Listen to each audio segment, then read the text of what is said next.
commencer, je vais commencer par parler. Je vais parler de Jésus en dernier. Je vais commencer par expliquer qu'est-ce qui m'est arrivé alentour de l'année, toute ma vie finalement, 2017, 2016. C'est la mort de mon père. Puis c'est aussi le temps où est-ce que l'ennemi qui s'est fait passer pour Jéhovah, qui était nul autre que Satan, il s'est fait passer pour Jéhovah, il s'est fait passer pour Dieu. C'était un faux ange de lumière. Alors, cette personne-là, puis il y a aussi Jézabel, la prophétesse Jézabel de Baal. Elle est toujours dans mon dos à essayer de m'humilier, de m'agresser. Et ces gens-là, tous ces démons-là, ces esprits un peu, là, ils me parlent tout le temps. Ils m'intimident. Euh, Depuis que je suis un enfant, je suis opprimé par eux. Ces démons-là, ils disent qu'ils m'ont choisi parce que j'ai toujours été avec Jésus, j'ai toujours aimé Jésus. Ils veulent faire, dans le fond, qu'est-ce que ces démons-là, ces esprits un peu là, c'est par moi, ils veulent faire du mal à Jésus parce qu'eux ne sont pas pardonnés. Nous, on est pardonnés en Jésus. Euh, L'autre jour, il y a à peu près 2, 3 jours, j'ai commandé le marteau de l'Éternel contre leur tête pour les écrapoutier un petit peu parce qu'il était alentour de ma chambre en arrière. J'étais dans ma chambre assis sur mon lit, puis la Jézabel était là. Il y avait Satan qui était là. Il y avait Béal, tous ces vieux démons-là, ces anges déchus-là.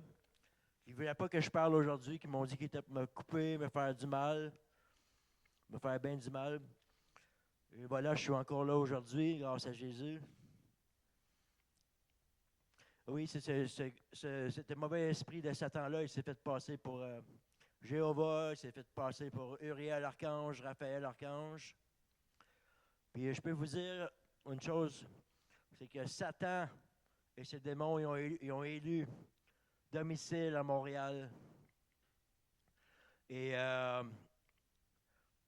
ils disent tout le temps qu'ils me cherchent à me tuer, ils veulent juste me tuer, ils veulent que je me suicide, ils veulent que je me tue, ils veulent me faire beaucoup de mal.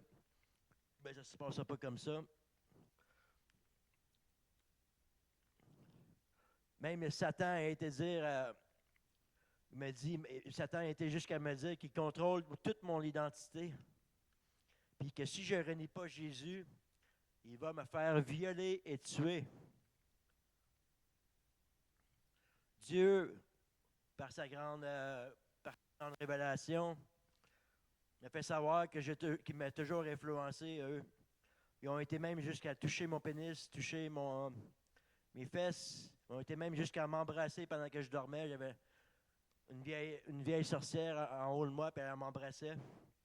Parce qu'elle disait que tu mérites l'amour, puis tout ça. Puis ils ont toutes des belles voix, mais ils sont tous des renards. Oui. Alors, plusieurs démons, dont Jézabel et un général de Satan, m'ont fait du mal à tous les jours, 7 sur 7. Je les vois et je les entends pareil comme vous.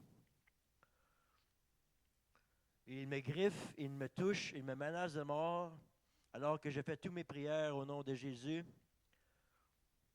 Et ils veulent faire en sorte que l'archange Michael ne prenne aucune disposition pour remédier à ce problème qui dure en permanence depuis presque 10 ans. Alors Dieu est le plus fort et je souhaite qu'ils agissent dans ma vie, que vous allez tous prier pour moi. Et il a même été jusqu'à menacer ma famille qui était pour être les prochaines victimes. Alors, qu'est-ce qui s'est passé pour que je rencontre Jésus le 10 mars 2018 à 11 heures? J'ai rencontré Jésus et Saint-Pierre. Saint-Pierre est venu même venu me chercher jusqu'à ma porte. Il était à ma porte. Il m'a amené à l'église. Je me suis fait dire, j'avais Lucifer, Satan, qui était après moi, puis il me menaçait de me scier en deux. C'est vraiment des barbares. C'est des êtres les plus méchants au monde. Alors j'ai entendu une voix, puis c'était sûrement par l'archange Michael ou un ange de Dieu, quelconque. Je ne peux pas dire que c'est Michael parce qu'il ne s'est pas présenté, mais il dit, va-t'en à l'église, sois là pour 11 heures.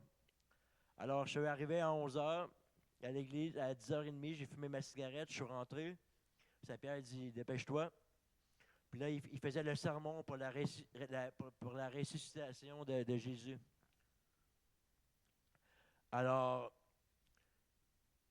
à 11 heures, quand le prêtre a commencé son sermon, Saint-Pierre était à ma droite, puis il souriait. Puis Jésus m'est apparu à ma gauche. J'ai regardé ça, puis j'ai dit, wow! Il y avait de la lumière qui sortait de lui, il avait une grande robe. Oui, petite pause, on va poser des questions. Okay. Tu as déjà été baptisé, non? Oui, oui. Est-ce que tu peux nous raconter ton baptême, comment ça est arrivé, parce qu'on veut des choses concrètes. Ok, je peux-tu finir avec Jésus? Oui, mais parce que sinon, tu as encore parfait. 2 minutes. Alors, j'ai rencontré Jésus, puis il m'a confié quelques secrets. Je l'ai invité à la maison, il est venu à la maison pendant un bout, puis après ça, il est reparti. Pour ce qui est du bon baptême, le baptême, il s'est fait j'ai quelques mois passés, à peu près 6 mois passés. C'était vraiment le fun. Vraiment, j'étais vraiment content de m'avoir fait baptiser, puis que Frère AP m'a invité dans cette église des Pentecôtistes. C'est une église que j'adore plus que l'église catholique parce qu'on chante vraiment Dieu, puis on est vraiment ensemble, puis on parle ensemble. Alors, je suis vraiment content d'avoir fait mon baptême, d'être reborn en Jésus, dans le sang du Christ, du bain divin. Alors, c'est tout. J'ai rencontré Jésus le 10 mars 2018, puis ça, c'est une chose que même il n'a pas eu besoin de me dire c'est moi Jésus, quand j'ai tout de suite regardé, puis j'ai évidemment, c'est le roi des rois. Il était habillé comme un roi, il était assis comme un roi, juste la mère qui était assis vraiment comme une personne que. Tu sais, du monde, des fois à l'école, ils sont comme ça de même. Ils se laissent verser sur leur chaise. Lui, il était vraiment sérieux. Il regardait en avant de lui de même, avec sa longue chevelure. Il mesure à peu près 6 pieds 2, il a le teint basané. En salon de robe avec Saint-Pierre, c'était vraiment super de le rencontrer. Pour me dire aussi que j'étais assis à sa droite, pour me dire qu'il serait toujours là pour moi, puis je resterai à la droite de Dieu pour toujours, éternellement. Merci. Merci. Donc, question. Est-ce que quelqu'un a des questions, commentaires?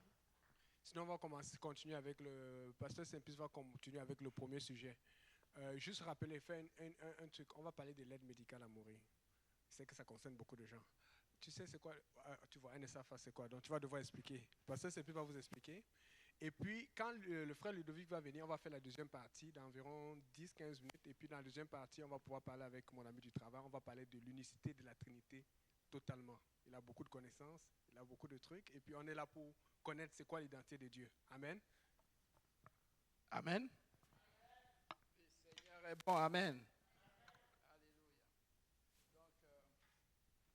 Donc, très rapidement, nous allons aller, n'est-ce pas, dans le vif du sujet. Amen.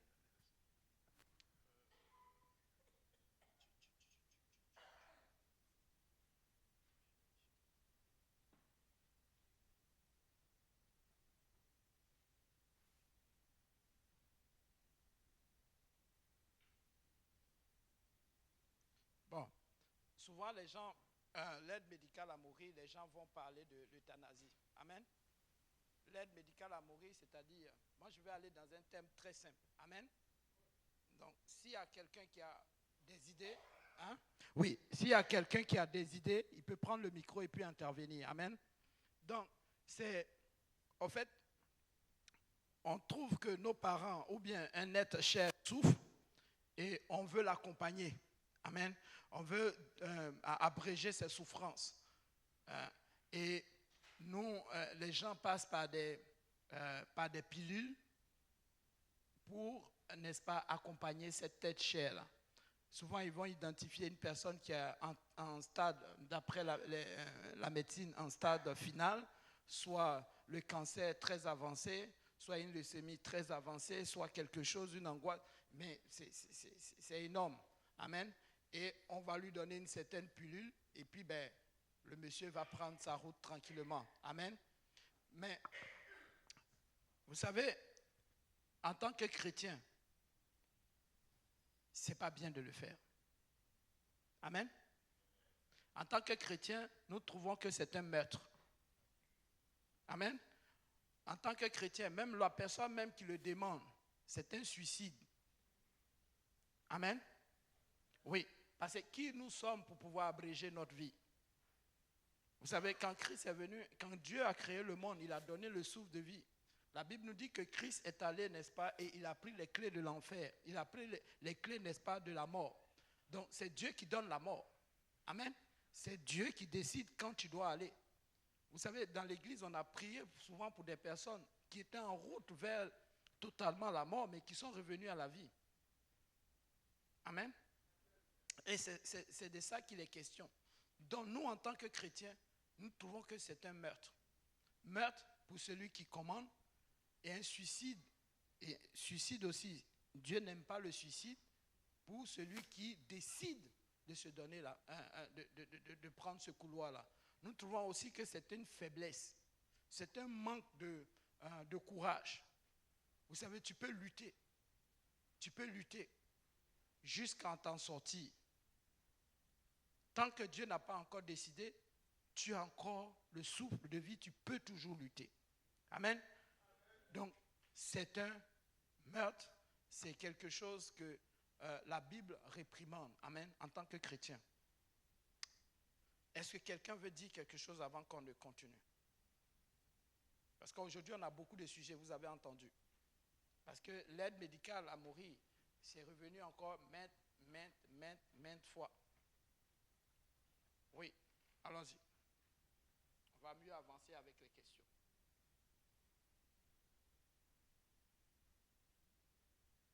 Oui? Oui.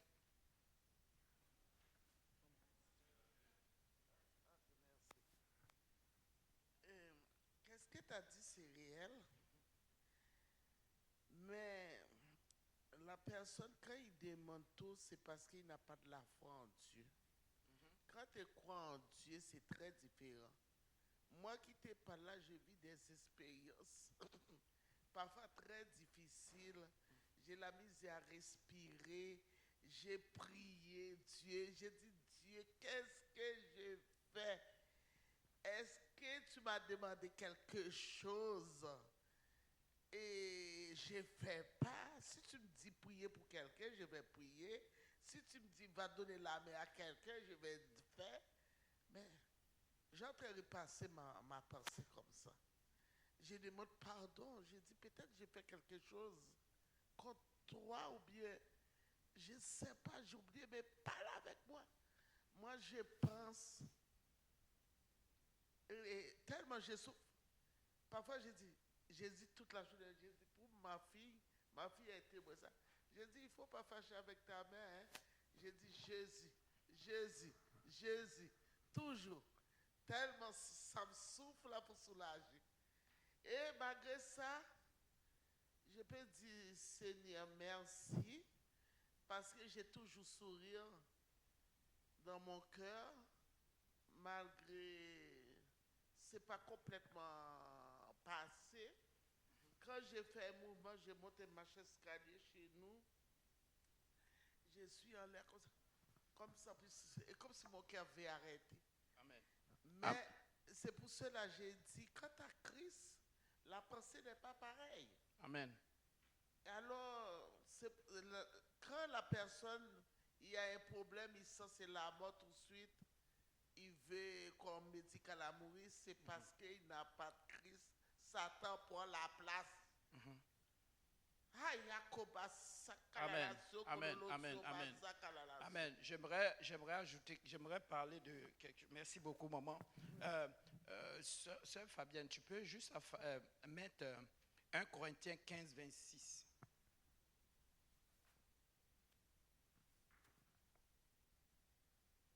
1 Corinthiens 15, verset 26. Ça, c'est le chant.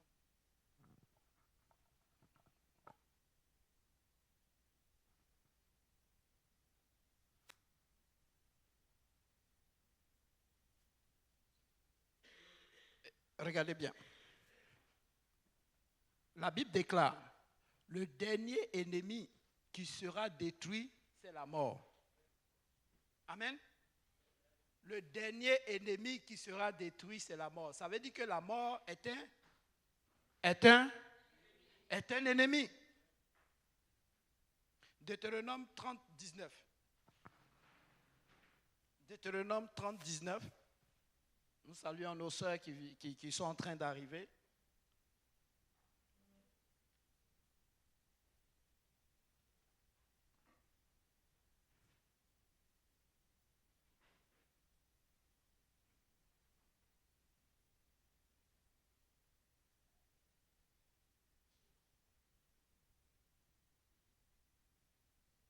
C'est bon? Voilà.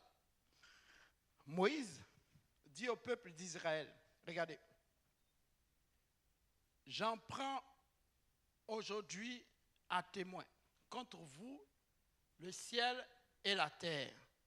J'ai mis devant toi la vie et la mort, la bénédiction et la malédiction. Choisis la vie afin que tu vives, toi et ta postérité. Amen. Donc, la mort est un ennemi, mais Dieu ne nous demande pas de choisir la mort lorsque nous sommes confrontés à une situation. C'est pourquoi lorsqu'on a une difficulté qui nous surpasse, nous ne pouvons pas choisir la mort comme la solution la plus facile, la solution à ce problème. C'est vraiment c'est vraiment la faiblesse. Amen. C'est vraiment un manque de courage. Donc la mort, la Bible nous enseigne de ne pas le choisir. La mort peut nous rencontrer, mais nous n'avons pas un choix, n'est-ce pas? Le choix n'est pas de choisir ce qui va nous amener, n'est-ce pas, comment on appelle ça même là, précipitamment, n'est-ce pas, dans la tombe. Oui, Frère Jeff veut intervenir. Pour revenir avec ce que Jackie a dit, invoquer le nom de Jésus, je voyais beaucoup de... ma mère, c'est la même chose. La sœur Jeannette, quand elle souffrait beaucoup, des fois, elle évoquait le nom de Dieu, elle évoquait Jésus pour qu'il y ait pitié d'elle. Ça fait penser que quand tu es chrétien, même dans la souffrance, tu veux pas que le Seigneur t'abandonne. Et tandis que quelqu'un qui n'a pas Jésus-Christ, quand il souffre, il voit il pense en tout cas qu'est-ce que je peux bien faire et qu'il veut juste me faire à ses souffrances, alors que nous avons une espérance en Jésus-Christ. Donc du coup, on s'accroche à la vie, pas juste parce que le Seigneur nous donne le goût de vivre, etc. Et cette souffrance est injuste, mais oui, on l'a mérité parce que nous sommes de nature pécheresse, mais du sens que, comme je dis, injuste que des fois on n'a rien fait, c'est juste à cause de notre nature pécheresse ou juste parce que c'est dans le plan de Dieu que nous souffrons dans un temps et qu'on grandisse de plus en plus dans la marche du Seigneur, c'est tout. Amen. Quelqu'un voulait intervenir dessus? Oui, moi je veux dire quelque chose. Ceux qui sont vraiment, je sais qu'il y a des gens qui sont, comme on dit, sont finis. Ils sont à la phase terminale qu'on ne peut rien pour eux. Ça ne justifie pas. Nous, on pense que Dieu peut toujours faire quelque chose. Parce qu'on a des témoignages de Dieu qui a déjà fait quelque chose. Mais les témoignages que j'ai, et ça c'est sous couvert de l'anonymat, ce sont nos sœurs qui travaillent à l'hôpital. Elles te disent, encore récemment, qu'ils ont appliqué l'aide médicale à mourir à une personne, mais tu vois la personne, tu as l'impression qu'elle est en bonne santé. Je ne suis pas dit que je suis pour l'aide médicale à mourir, mais je peux comprendre que quelqu'un n'est plus capable de marcher, qu'il est vraiment fini. Fini là. Là, je peux comprendre. Mais comment quelqu'un est en train de marcher, même si on t'a donné un verdict que tu es fini, il te reste 30 jours, comment on peut t'appliquer? Parce que tu as encore toutes tes facultés. Elle te dit, mais j'ai l'impression que j'ai tué quelqu'un qui est vivant. Ou qu'on est en train de tuer quelqu'un qui est vivant et je participe à cela. Alors comment vous faites si vous travaillez à l'hôpital? Mais c'est ce qui se passe. Maintenant, il faut comprendre que quand l'aide médicale à mourir a été donnée et qu'il y a eu cette bagarre politique et tout, ça a bondi comme cela. Et comme d'habitude, il y a des abus. Alors ça fait à ce que les gens, au lieu de se battre pour vivre, ils ne se battent plus, ils se disent que bon, si ça ne marche pas, je laisse tomber. Mhm. Tu comprends un peu? Surtout que parce qu'avant aussi, les docteurs ne pouvaient pas, parce que si tu donnais de l'aide médicale à mourir avant, tu allais en prison.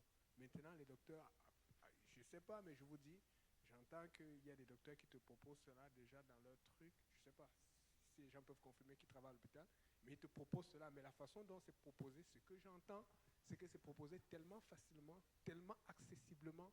Tu sais, il faut vraiment qu'on... Moi, je pense que tu dois être aussi un palliatif pendant un certain temps. C'est ce qu'on a tout fait pour pallier, ça n'a pas marché. Mais apparemment, tu arrives à l'hôpital, on te propose ça déjà très facilement. Donc, fait qu'il y a un esprit en arrière qu'il faut lutter. Il faut juste dire non. Amen. Oui. Vas-y, Le frère Michel. Jeff voulait intervenir. Je voulais poser la question. C'est dit, j'ai fait un parallèle avec.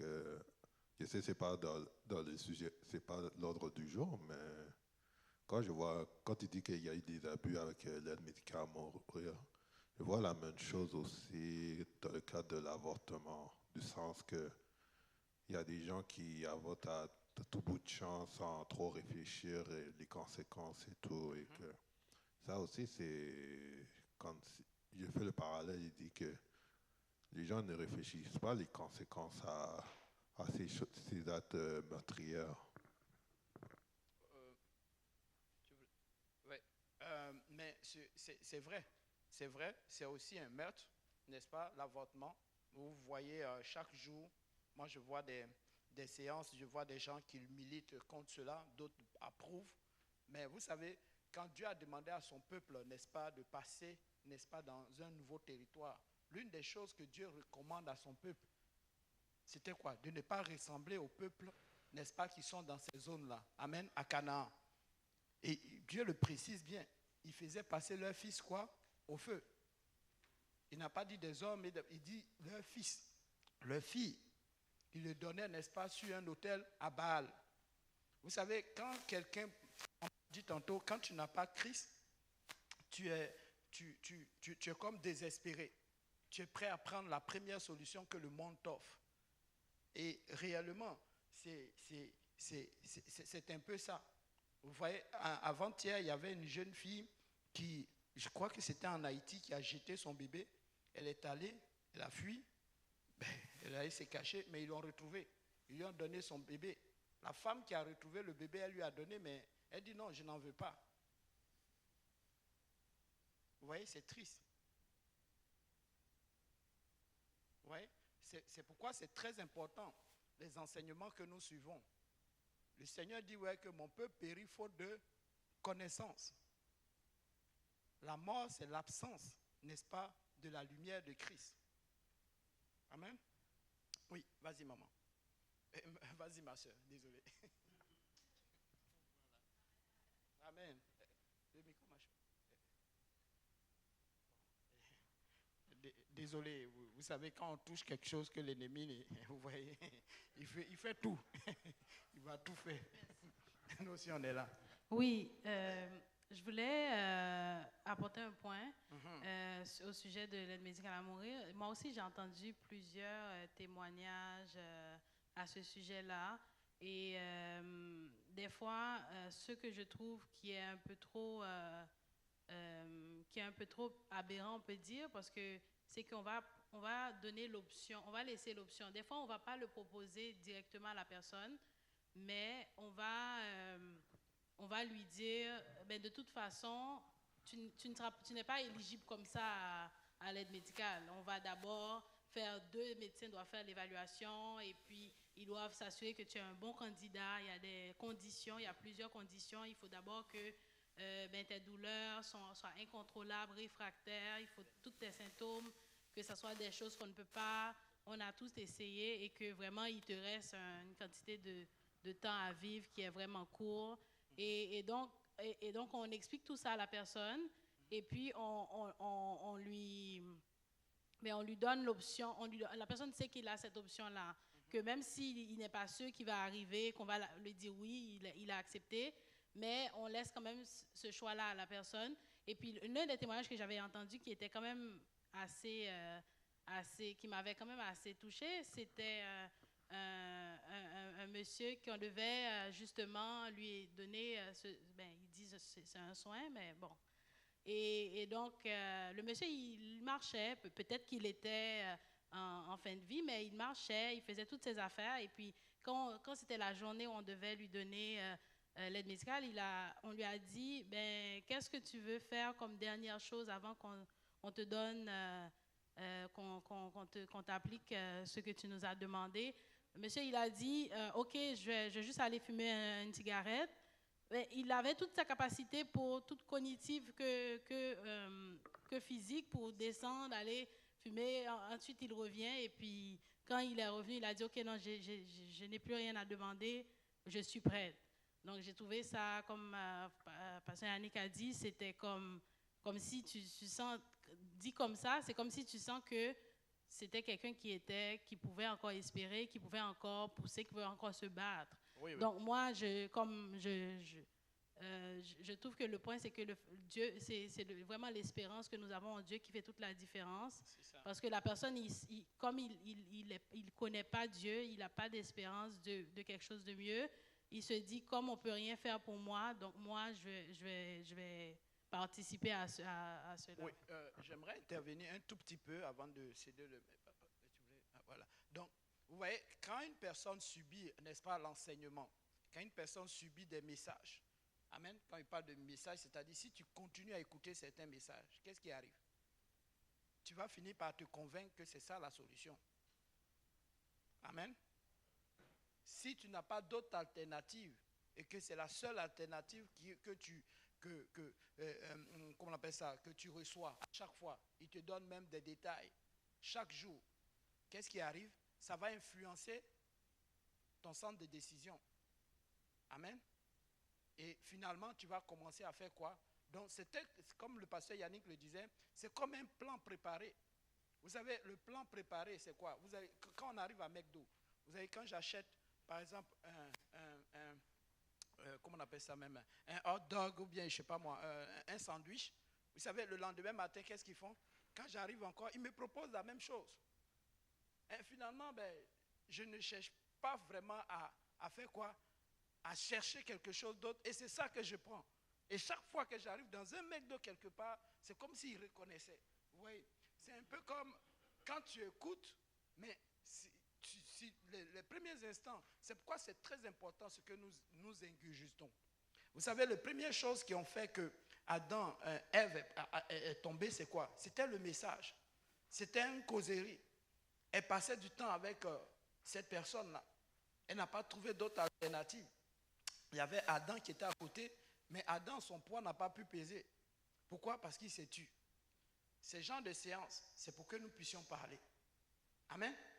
C'est pour que nous puissions aussi parler à quelqu'un, qu'il y a une solution. J'aurais cru entendre que même dans les hôpitaux, il y a des soi-disant prêtres formés à l'université pour, n'est-ce pas, accompagner le malade dans cette situation. Des hommes de Dieu. Vous savez, l'homme de Dieu ne se fabrique pas à l'université. Ça, je vous le dis en même temps. Amen. Donc, Oui, présentement, on a un cas sur notre unité comme ça. Lui, il a fait la demande de l'aide à mourir, mais il n'a pas été éligible. Et tellement on le voit déprimé que on se dit peut-être celui-là, il peut passer facilement au suicide. Mais quand on fait l'évaluation du risque suicidaire, lui il dit jamais, ça fait trop mal. J'aurais préféré l'aide médicale à mourir parce que là, c'est comme doux, mourir dans la douceur. Donc pour lui, sa porte de sortie, c'est qu'on lui donne l'aide, mais il n'est pas éligible. Et en même temps, il dit que non, pour le suicide, il n'est pas assez courageux pour se donner la mort. Donc on l'encourage juste au jour de continuer à vivre. Merci. Est-ce qu'on peut battre des mains pour le frère Simplice? Donc,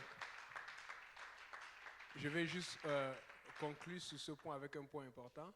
Et pendant que les sœurs se préparent, on va adorer un peu le Seigneur. Et puis, on va commencer à parler de l'unicité. Tantôt, on va passer le micro au frère Ludovic, qui va être le modérateur. N'oubliez pas, quand on parle de l'unicité de la Trinité, on devient souvent très émotif. Donc, ce qu'on va faire, c'est que Quand tu commences à parler plus d'1 minute 30, on va te faire un bip pour qu'à 2 minutes, tu passes la parole à quelqu'un d'autre. Parce que sinon, vous avez vu, on peut devenir très long. Donc, on va avoir notre... Déjà, on est content d'avoir aujourd'hui pour la première fois le frère Lance qui a fait son témoignage tout à l'heure. Frère Lance, bienvenue. Frère Lance. C'est le pasteur Graham qui m'a présenté le frère Lance. Donc, comme il habite ici à côté, il est venu pour faire son témoignage. Et aussi, j'ai mon ami du travail qui est là, avec qui on parle tout le temps. Le frère Albert. C'est un inventeur, c'est ça son poste. Il a inventé beaucoup de choses dans les produits qu'on utilise maintenant à travers les États-Unis, le Canada, l'Europe et partout. Donc, fait que vous pouvez imaginer combien il a d'informations dans la tête. Il connaît bien la Bible, donc ça va être très intéressant tout à l'heure. Amen. Il a l'air calme, mais vous allez voir, il n'est pas gêné. Amen. Et je suis content parce que les Québécois, ils étaient ponctuels, ils sont arrivés à l'heure avant nous tous. Donc, pas avant le frère Simplice quand même. Amen. Alléluia. Donc, fait que ça va être intéressant tantôt. Donc, on va passer en adoration. Si on peut adorer le Seigneur.